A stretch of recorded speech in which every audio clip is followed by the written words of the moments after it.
Welcome back to Celtic Fans TV. It's time for Twitter reactions to Celtic 3, Cluj 4 and a 5-4 defeat on aggregate as we head out of the Champions League. We'll start tonight with Patrick Murphy. Once again, our lack of investment comes back to haunt us.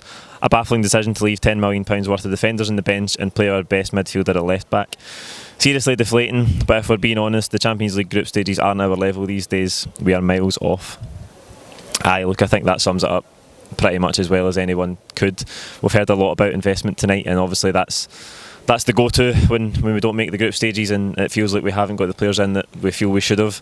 I think more than investment, what we really need is a better management, a better way of planning. Like, we hear a lot that the club spends a lot of time thinking about succession planning and looking ahead and planning for things going wrong and replacing the intellectual football property that they've got and the personnel, but we haven't seen that time and time again. We haven't seen it. Interesting talking to one of the guys there. 9 years out of 19 we've made the Champions League group stages, so it's clear to see that this is not, we know this isn't a one-off. There's clearly systematic failings here if we want to be a Champions League club, and it looks like we do want to be a Champions League club. We talk like we want to be a Champions League club, but as Patrick says, we are miles off it just now. James Pearson, I don't understand what the complexities are with our recruitment drive for defenders. It smacks of dragging our heels. Either we're being very picky with the type of player or the money for recruitment is peanuts. Celtic fans are being sold down the river. Ridiculous and unfair. Again, it comes back to what are we doing with recruitment. We've seen Julian and Bolingoli spend the whole game on the bench tonight, and we've spent £10 million on them, and I think that's where it comes back to. It's not so much lack of investment. Okay, we could be spending more money and we should be spending more money, but of the money that we are spending, we should be spending it better. And when we bring in £10 million worth of defenders, they should be ready and able to come into these big games. These are the biggest games at the start of the season. These qualifiers make or break the season financially for the club. Making the group stages is more money than we can get for winning all of the domestic competitions. So the money we do spend has to be spent better, and we need to plan better. There's no getting away from it. We see it time and time again. We're out at the third round for the second year in a row. We haven't even made the playoffs, and where we're at right now is a Europa League team. There is no arguing about that.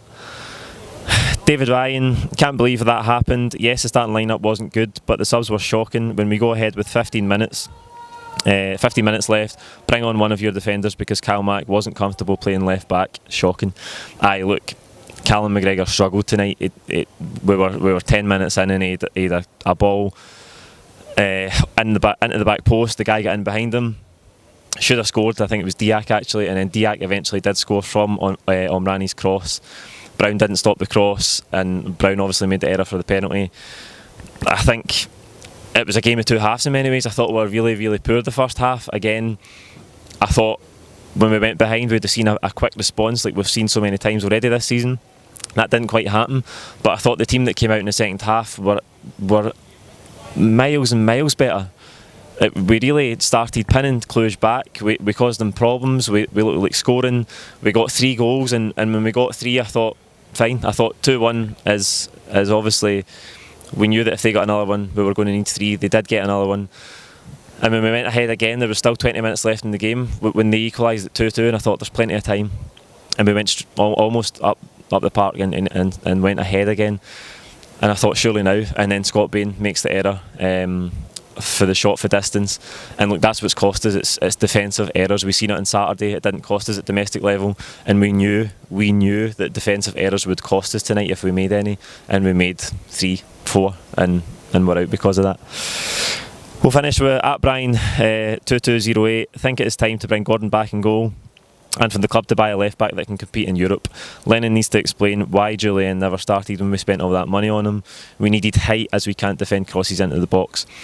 I think the Julian thing, we've been following it all pre-season, saying is he going to start, is he not going to start, if he doesn't start now, when's he going to start? He hasn't started tonight, so when is he going to start now? Is he going to start against Dunfermline on Saturday? And is that going to be enough for him to play in the qualifier next week? And then we've got Hearts coming up, and then Rangers on the horizon. If he's not in, when is he going to get in? And we know all about his aerial ability. Obviously he lost a header for the second Motherwell goal at the weekend. But surely he's got to play. If you spend £7 million on him, you've got to get him in the team. He should have been in the team sooner if he was going to be the main man. Maybe there's more to it than meets the eye. Maybe we don't know. Neil Lennon's seen something in training. He's not happy with his condition. I don't know. We don't know. But to spend that money on someone and then not to play him, and then for the defence to be the thing that gets us put out of the Champions League, I thought we were brilliant going forward in the second half. I thought Odsonne Edouard was absolutely terrific. He makes 3 goals. The dummy for the first one is ridiculous. The awareness is just on another level. The defenders come at a collision for the second one. It drops them, first time finish into the bottom corner, and then he sets Christie up for the third one. Again, Christie I thought was terrific. Everything we expect from him, covered every blade of grass, got his goal, was a constant threat as he always is, linking the play and creating chances, and then obviously getting his goal. Those two didn't deserve to be in the losing team tonight, and it was because we made defensive errors that have cost us again. That's it for the Twitter reaction. Like the video, comment your own thoughts below. Don't forget to subscribe if you haven't already.